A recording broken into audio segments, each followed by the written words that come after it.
Good afternoon, friends.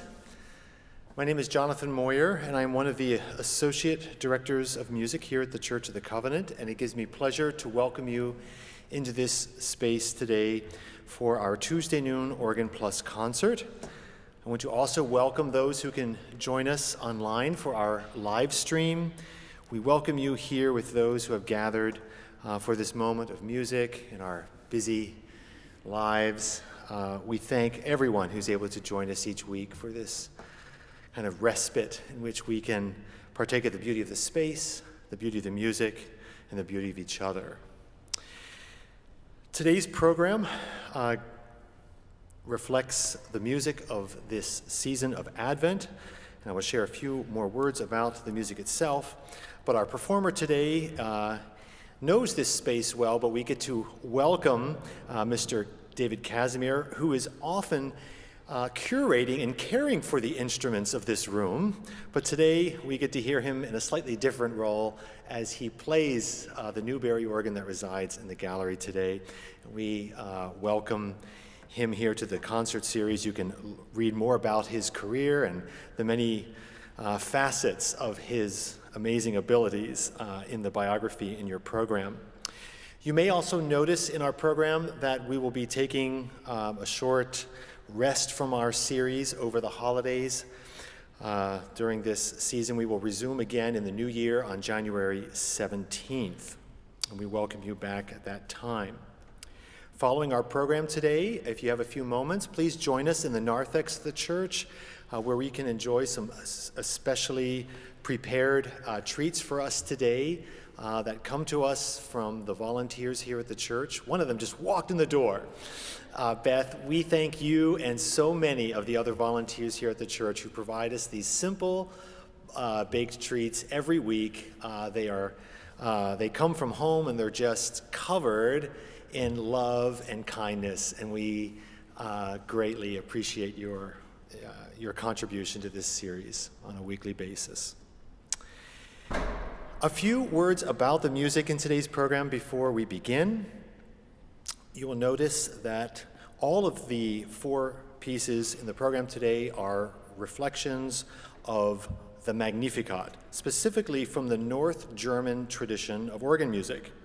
You might be wondering what a Magnificat is if you are not familiar with Christian liturgical traditions. I invite you, if you would like during the program today, to reference the words of the Magnificat in the Bible that is in the pew. If you would like to reflect on this text, it is on page 57 of the New Testament. This is from the Gospel according to Luke, in the first chapter, beginning with verse 46. And I would like to read these words. These are the words of the Virgin Mary when she came to visit her cousin Elizabeth. And upon hearing of the pregnancy of Elizabeth and also of her own, she said these remarkable words: "My soul magnifies the Lord, and my spirit rejoices in God my Savior, for he has looked with favor on the lowliness of his servant. Surely from now on all generations will call me blessed. For the Mighty One has done great things for me, and holy is his name. His mercy is for those who fear him from generation to generation. He has shown strength with his arm. He has scattered the proud in the thoughts of their hearts. He has brought down the powerful from their thrones and lifted up the lowly. He has filled the hungry with good things and sent the rich away empty. He has helped his servant Israel in remembrance of his mercy, according to the promise he made to our ancestors, to Abraham and to his descendants forever." These words, nearly 2,000 years old, have inspired generations and generations of people throughout the world in various worship contexts. They were clearly words that resonated with early Christian worshipers, and very soon this text alone was assimilated into much of the liturgical practice of the Christian church, into the monastic life, and it would be chanted on a daily basis, recited and chanted. And there are many different melodic settings of these words. And these became kind of assimilated into the church through what we call the Gregorian tones, and there are many of these. Particularly today, the works that you will hear are inspired from the ninth tone, known as the tonus peregrinus. This is a particular melodic shape that inspired many musicians. And throughout history, as organs and choirs were also assimilated into the liturgical life of the church, they began to have a special relationship with these chanted forms of the Magnificat. One of these relationships is what we call an alternatum, in which the organ will play, and then you will hear chanted forms of the Magnificat in dialogue with it. So particularly the second work on the program, you will hear this practice being done by my colleague Gregory Risto, who also comes from Oberlin. We're going to chant these portions of the Magnificat in Latin, which would have been the customary language in which it was spoken or chanted, in dialogue with the organ itself. By the 17th century, musicians throughout the Protestant Lutheran tradition were commonly writing many different settings of the Magnificat, particularly for solo organ. People knew these words so well that just by hearing them on the organ, this text would resonate with them. So we hear varying settings of this today. The first is kind of a fantasia, a continually composed work that uses portions of the chant in this very kind of rhapsodic and beautiful setting that shows off many different colors of the organ. Then we will hear this alternatum version by Samuel Scheidt, and then two settings by Johann Sebastian Bach. The first is a simple setting that comes from his Schubler chorales, and you see in the title, the German. So this was also sung in German, in the vernacular, in the Lutheran tradition. And then following that, in the great Bachian tradition, we hear a fugue that is also inspired from this great tune. You will hear this tune over and over again throughout the program today. And if you listen carefully at the very end of the program, you will hear this appear in great augmentation, in long tones, in the mighty pedal of the organ. So again, we thank Mr. Kazmir for bringing this wonderful set of pieces to us today, and we look forward to his playing. We welcome him and all of you to this program. So without any further waiting, let us welcome David Kazmir.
God.